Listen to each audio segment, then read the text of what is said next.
Le germe du jardin d'enfants s'est fait dans un appartement à Mulhouse, une fois, d'abord par semaine, petits cours, peinture, jeux pour enfants, contes, musique, histoire, comme ça se fait dans les jardins d'enfants.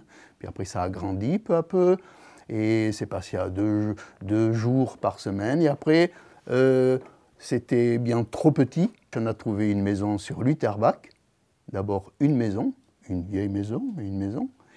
Donc c'est là qu'on a créé l'association La Pierre et l'Enfant qui avait pour but de gérer l'immobilier pour pas que l'école ait cette chose à faire et dépenser des énergies pour l'immobilier. Dans cette maison s'est installé le jardin d'enfants. En 1996, on a acheté une deuxième maison et on a inversé, on a mis le jardin d'enfants, quand cette maison a été réparée, on a mis le jardin d'enfants dans cette maison, cette deuxième maison, et les premières classes et deuxième classe dans la vieille maison, quoi, du début. Et là, l'école a commencé, vraiment. C'est le début de l'école. Nous avons cherché de nombreuses années dans toute la région autour de Mulhouse. On a trouvé du côté de Wittelsheim un bijou. C'est-à-dire le bijou, il était un peu vieux, hein, mais bon, en frottant, on l'a rendu brillant. C'était voilà, cet immobilier, cette maison, avec cette prairie-là, avec les arbres et tout, c'est magnifique pour les enfants. Quand les enfants venaient me voir, quand je rentrais du travail, papa, j'ai un devoir un peu difficile, il faut que je fabrique un instrument. Bon, alors, voyons ça, qu'est-ce qu'on va faire? Qu'est-ce que tu en penses? Ben, je sais pas. Bah alors, si on faisait une genre de lyre, hein, on prend un morceau de bois, on découpe, on met une corde en fer et puis ça fait une lyre. Hein. Et c'est des petites choses comme ça où les enfants font des choses. Ça c'est du Waldorf, où les enfants aiment faire et demandent à faire avec les parents, parce qu'il y a des choses qui sont difficiles, mais il y a des choses qu'elles font toutes seules aussi. Puis là, il y a plein de choses qui se sont passées comme ça, quoi. Milena, elle a créé sa propre compagnie de cirque. Une compagnie féminine, hein, elles sont 5. Elle a créé ça à Toulouse.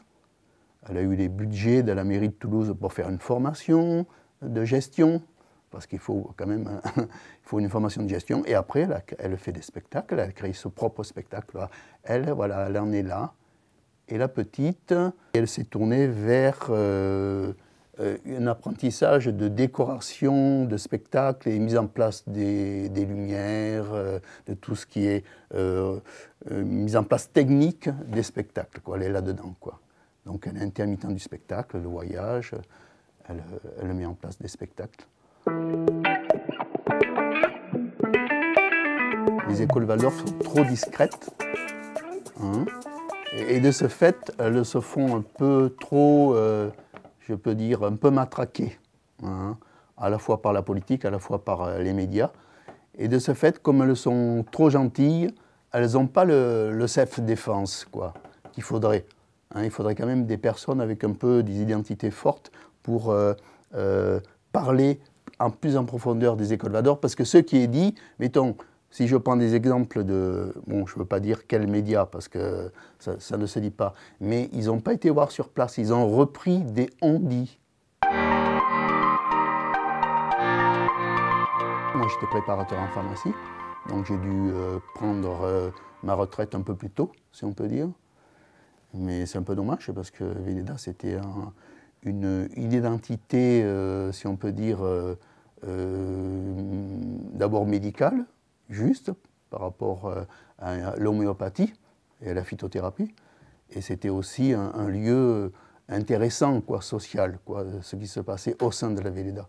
C'était quand même une entreprise intéressante à travailler.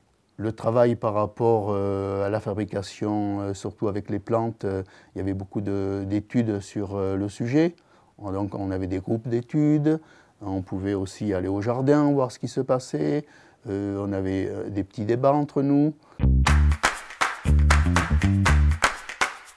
Moi, je suis membre de la Société anthroposophique depuis très longtemps.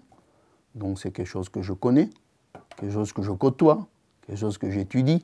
L'anthroposophie, si on peut dire, c'est pouvoir aborder la société et la vie de la société, que ce soit en pédagogie, en médecine, du côté de l'agriculture, avec une idée beaucoup plus large qui entre dans la vie même des choses. Alors si on dit la vie même des choses, quand c'est les plantes, c'est la vie des plantes. Quand c'est les enfants de la médecine, il y a le côté, ce qu'on appelle âme et esprit. Un peu comme les Amérindiens, quoi, hein, dans leur recherche par rapport, comme les Amérindiens qui vivent dans la forêt, ils ont ce côté âme et esprit, hein, c'est leur souche de vie. Les écoles Waldorf sont un principe d'éducation qui est basé sur la vie, quoi. Je dirais entre liberté et amour de faire. Hein, et puis bien sûr avec ce côté artistique qui est incontestable.